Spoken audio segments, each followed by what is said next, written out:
everyone. In today's video, I'm going to be showing you how I use the Derwent Inktense blocks in my artworks. Now, I'm going to be using the set of 12 blocks. You do get larger sets, but I'm going to be keeping it to a minimum.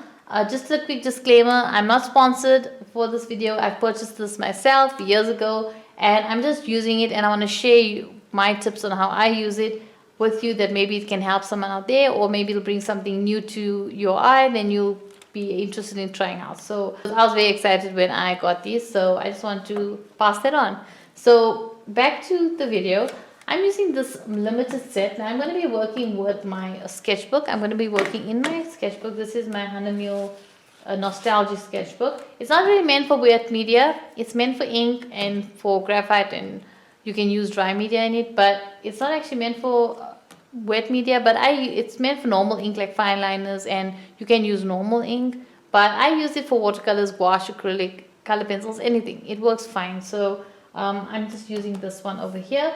And then for the brushes that I'm going to be using, I'm going to be using these round brushes over here. So these are Rolf brushes. I bought the set years ago. It's actually faded the numbers on some of them. I think the smallest one is a 1, if I'm not mistaken.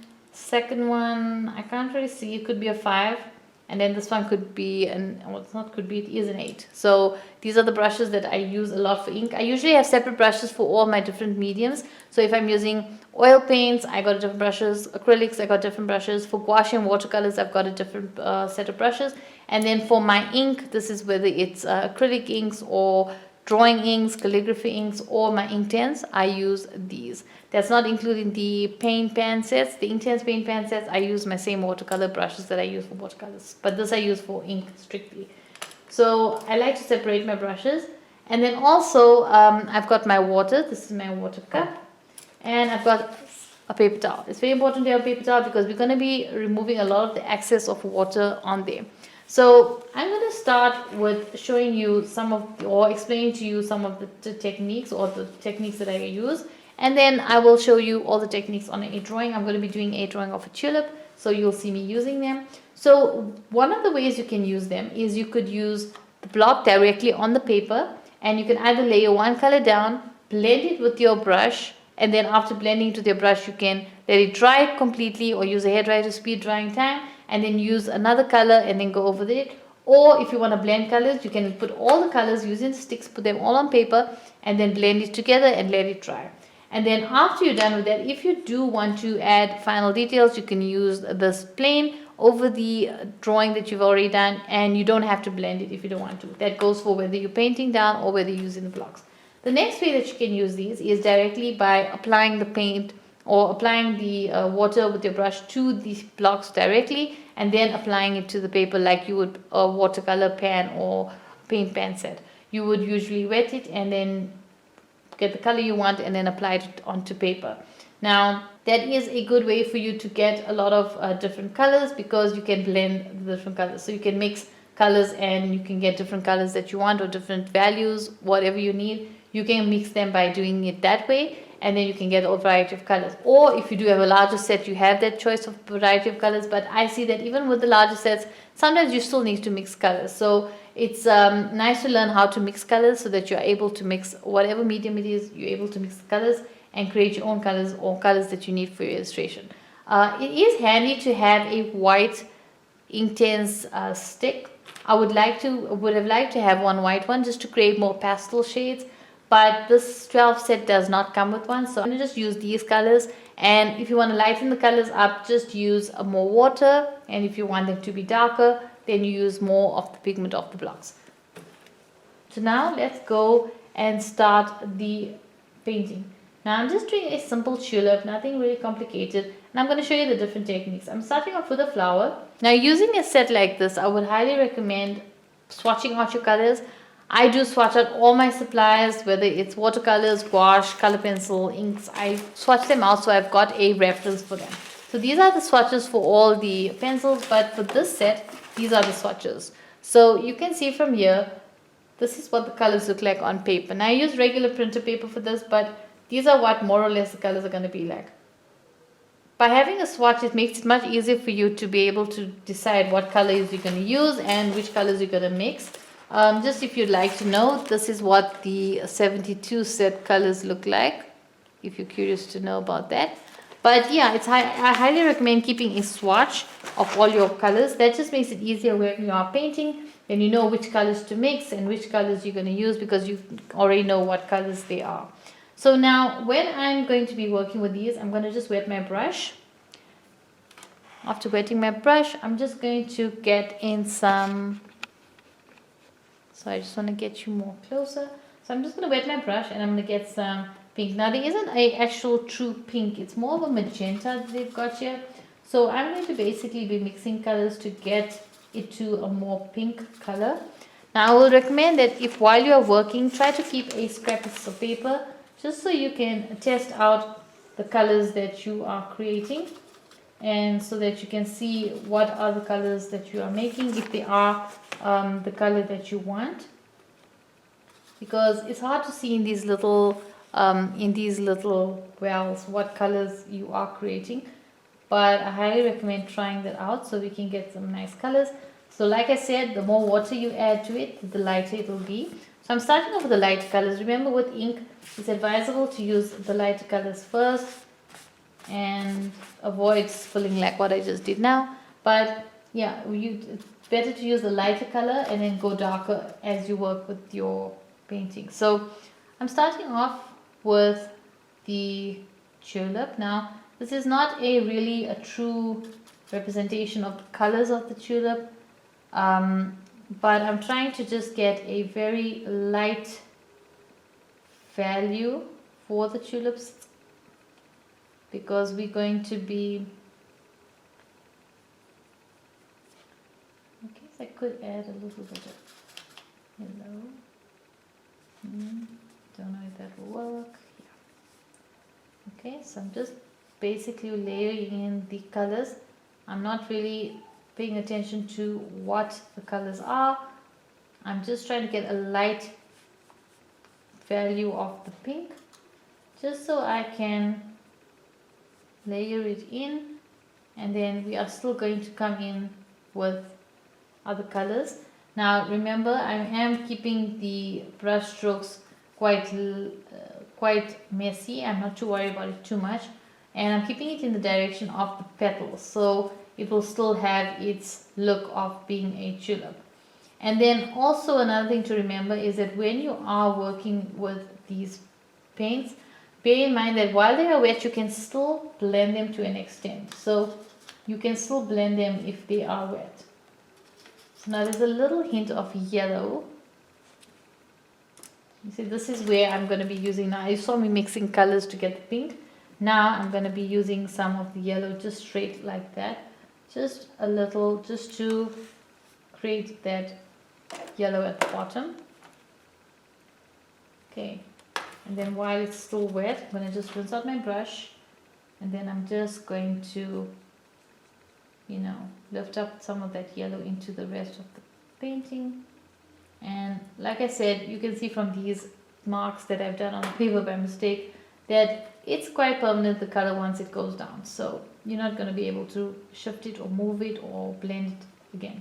So there we go, the base layer. Now that's the first way you can do it. While that's drying, I'm going to show you the next way that I use these. So that was the one where you paint and you mix your colors and you use a paintbrush. And we are going to use a paintbrush, but with this method, this one, we're going to be using a paintbrush after I use this block directly to draw on to the tulip. So you can see I'm just using the block directly on. Now it will go on basically like it would with any, basically like a pastel, how you would hold a pastel. These are not messy like pastels. They do have a little bit of residue they leave on the paper, but they're not as messy. And then I'm just going to do one leaf on the side. Now with these, you don't need to use a lot, especially if you're just trying to keep a certain tone. Just put how much you need to cover the area. And then in this case, I'm not going to blend this out with the water and then let it dry.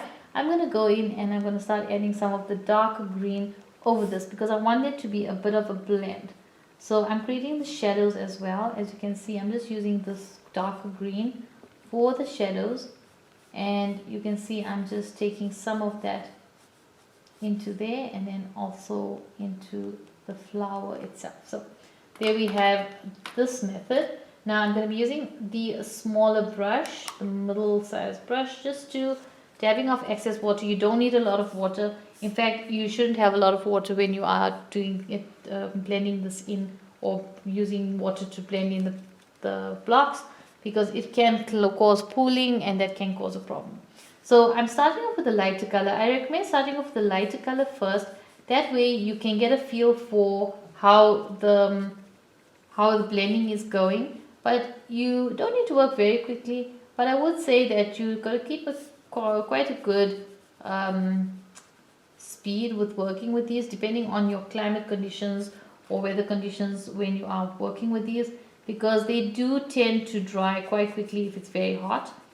So you can see I started off with the lighter color, then I went in and blended with the darker color for the shadow, and now I'm going in again with the lighter color. Now you could use a larger brush if you'd like, it's entirely up to you, but I try not to use a too large brush because I want to keep some of those details fine. So by using a smaller brush, I'm able to keep some of those details very fine. And then I go in with the darker color and I let that blend into the lighter color of the flower or of the leaf, just to create a bit of three-dimensional look and more a realistic looking leaf, because the leaves are not all just one solid color, they are a variety of colors. So there we have the leaf and stem.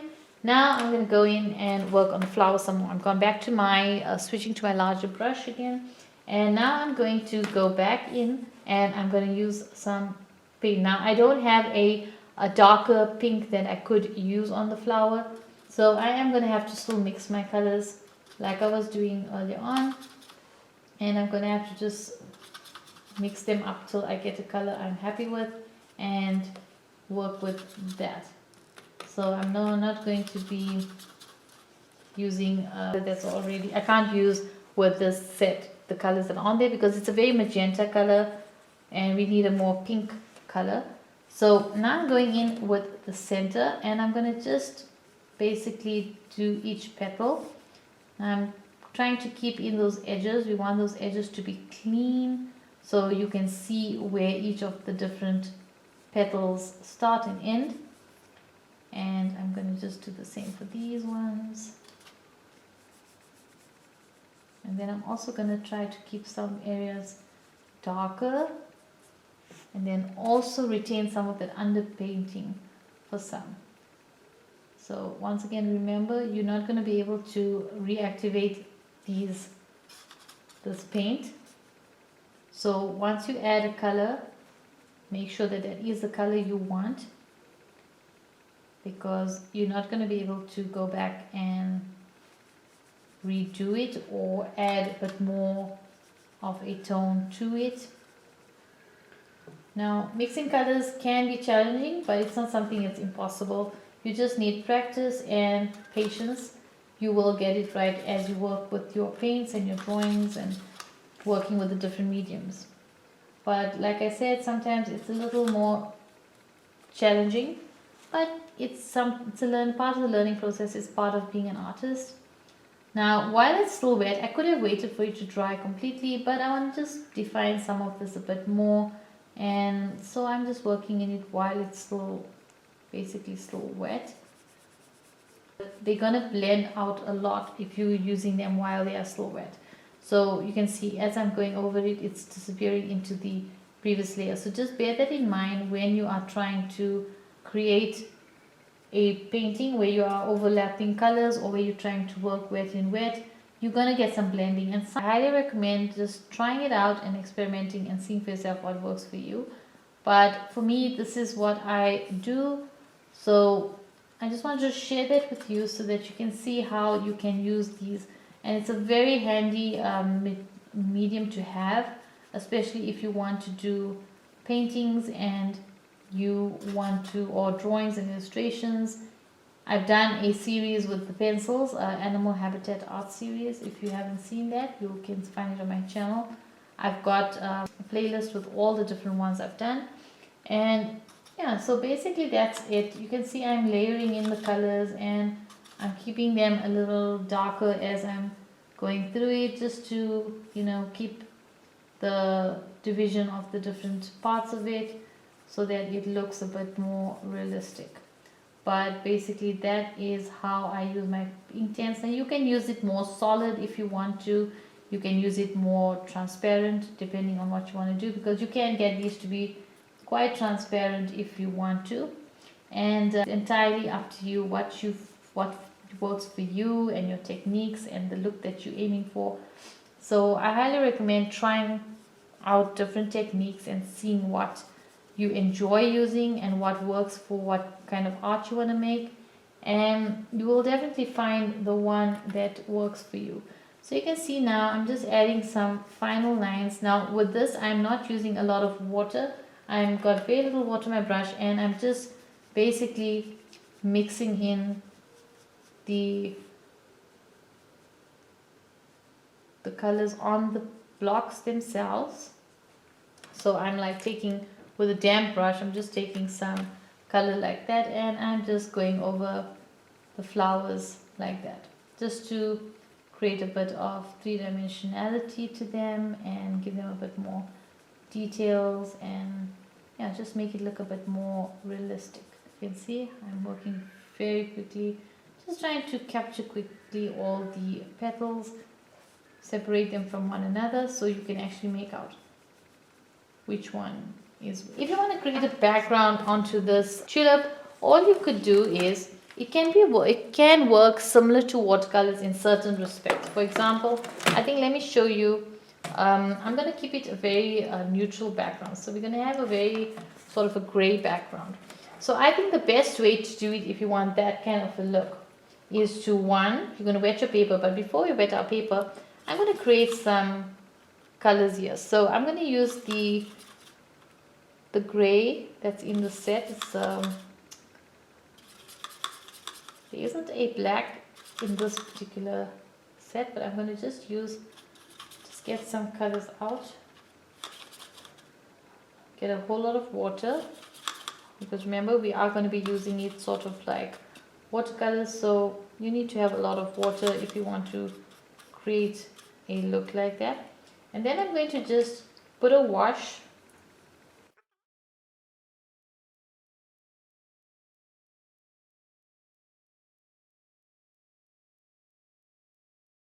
So now I'm using this diluted ink just to create that background around the tulip. So I'm moving the pigment onto the paper, and it's creating this effect of the paint. And you can see with the ink, it's not, or Inktense, it's not exactly like how watercolors moves with water on a wet surface.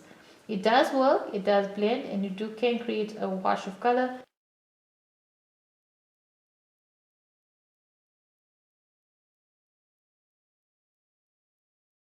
This is how it will more or less look. You could let it dry naturally if you wanted to, but I prefer to use the hair dryer. It just speeds up drying time, especially if you're going to put a layer, let it dry like what we did earlier on, and then go over. Or you could use wet in wet or wet in damp techniques with the blocks. And if you would have preferred to maybe add some shadows, then you can add some with the block afterwards and not really worry about, blending this through. You could just let it show through if you would like that kind of a look. So it's entirely up to you. You don't have to blend it if you don't want to. You could just leave some, texture, because it will create a bit of a texture. But like I said, it's entirely up to you and what your preference is.